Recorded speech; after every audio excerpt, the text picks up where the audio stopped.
Part 1 में हमने देखा था कि how Nestle killed millions of babies, forced mother to switch from natural breast milk to their baby formula. लेकिन वो सिर्फ उनकी एक ईवल साइड थी। गाइस, आगे बढ़ने से पहले पार्ट 1 जरूर चेक करना फॉर बेटर अंडरस्टैंडिंग। 2005 में नेस्ले के सीईओ का कहना था कि water shouldn't be a human right. Holerei und Holerie sich erinnern können. Also Wasser ist natürlich das wichtigste Rohmaterial, das wir heute noch auf der Welt haben.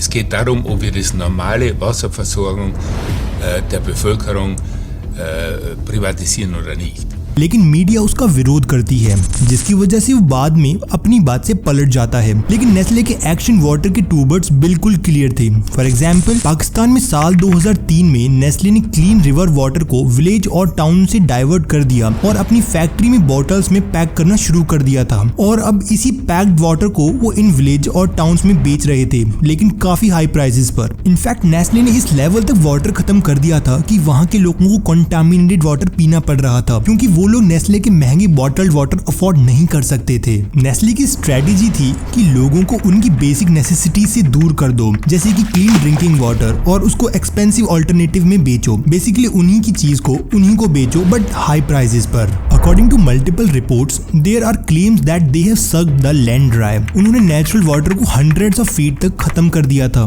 Nestle ने ये सिर्फ developing Nations में नहीं किया था, बल्कि उनका शिकार डेवलप्ड कंट्रीज भी थी। फॉर एग्जाम्पल, जब कैलिफोर्निया में वाटर लेवल बहुत कम हो गया था और वहाँ वाटर क्राइसिस चल रहे थे, तो बाकी वाटर कंपनीज कैलिफोर्निया छोड़ रही थी, बट नेस्ले अपना काम जारी रखती है। एक रिपोर्ट के अकॉर्डिंग नेस्ले वाटर ने कैलिफोर्निया वाटर शॉर्टेज में भी वहाँ से 705 million gallon of fresh water bottles में पैक किया था, और वहीं के लोगों को वही वाटर बहुत ज्यादा महंगे प्राइस पर बेचा था। और जब इस पर नेस्ले वाटर की सीईओ से पूछा गया, तो उसका कहना था अगर वो ड्राउट के दौरान प्रॉफिट के लिए कैलिफोर्निया के पानी से और बॉटल्स भर सकते हैं, तो वो और ज्यादा भरेंगे। सिमिलरली, एक रिपोर्ट के अकॉर्डिंग नेस्ले मिशिगन से 747 litre of fresh water her minute pump करती है, and Nestle Michigan water reserves को बस $200 देती है for taking 130 million gallons of fresh water. जब नेस्ले के चलते मिशिगन में भी वाटर क्राइसिस बढ़ गए, तो वहाँ की गवर्नमेंट उनको ऑर्डर देती है to stop all of this due to ecological harm. Multiple reports के अकॉर्डिंग नेस्ले इस दुनिया का सबसे बड़ा वाटर ऑपरेशन चला रही है, और उनके अंडर 50 से भी ज्यादा ब्रांड्स हैं जो बॉटल्ड वाटर बेच रही हैं। नेस्ले की ईवल स्ट्रेटेजी बिल्कुल क्लियर थी। वो क्लीन ड्रिंकिंग वाटर को खत्म करना चाहते थे, ताकि लोगों को मजबूरन उनका एक्सपेंसिव वाटर लेना पड़े। बेसिकली वो अपने बॉटल वाटर के लिए मैसिव डिमांड क्रिएट कर रहे थे।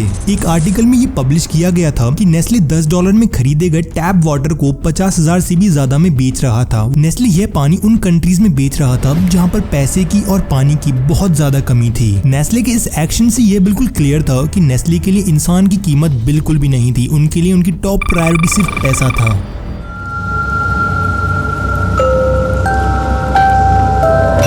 शायद ही आपने कभी चॉकलेट खाते टाइम ये सोचा होगा कि ये चॉकलेट बनती कैसे है। शायद आपको यह भी नहीं पता होगा कि sugar is 8 time more addictive than cocaine. और इंटरेस्टिंगली, नेस्ले का 27% बिजनेस सिर्फ चॉकलेट से आता है। नेस्ले हर मंथ 3 मिलियन टन से भी ज्यादा चॉकलेट मैन्युफैक्चर करती है। बट क्वेश्चन इज, नेस्ले इतनी सारी चॉकलेट को मैन्युफैक्चर करने के लिए इतना कोका लाती कहाँ से है? सो मैं आपको बता दूं, नेस्ले का 65% कोका अफ्रीका से आता है, जहाँ नेस्ले फोर्स्ड लेबर और चाइल्ड लेबर को कंटिन्यूसली एक्सप्लॉइट करती है। लेकिन एक टाइम तक इस चीप और एक्सप्लॉइटिव लेबर पर किसी का ध्यान तक नहीं गया था। That leads to low cost and high profits for Nestle. लेकिन साल 2000 में एक रिपोर्ट रिलीज की जाती है, जिसमें मेंशन था Nestle was guilty of buying blood chocolates. Nestle ये बात जानती थी कि उनके प्लांट्स पर चाइल्ड स्लेवरी की जा रही है। बाय द वे, ये सिर्फ नेस्ले नहीं बल्कि काफी और बड़ी चॉकलेट कंपनियों की भी सच्चाई थी। तो इसलिए साल 2000 में नेस्ले, कैडबरी और मार्स प्रॉमिस करती हैं to make their chocolate slave free by 2005, लेकिन उन्होंने ऐसा कुछ भी नहीं किया। सालों बीत जाने के बाद भी उन्होंने इस प्रॉब्लम का कोई सोल्यूशन नहीं निकाला। इनफैक्ट साल 2005 में इंटरनेशनल लेबर ऑर्गेनाइजेशन नेस्ले और बाकी चॉकलेट मेकर्स के अगेंस्ट लॉ सूट फाइल करती है, जिसमें मेंशन था कि Nestle is forcing child slavery and frequently beating the child labour. लेकिन इस पर नेस्ले का कहना था कि वो इस प्रॉब्लम पर ज्यादा कुछ कर नहीं सकते, लेकिन वो कोशिश करेंगे सिचुएशन को इम्प्रूव करने की। एक बार फिर से समय बीतने के बाद भी नेस्ले ने इस प्रॉब्लम पर कुछ नहीं किया और इस प्रॉब्लम को इग्नोर कर दिया। साल 2010 में एक वीडियो रिलीज की गई थी जिसका टाइटल था the dark side of chocolate, जिसमें दिखाया गया था कि किस तरह बच्चों को चुराया जाता है और उनसे फोर्सफुली चॉकलेट फार्म्स पर काम करवाया जाता है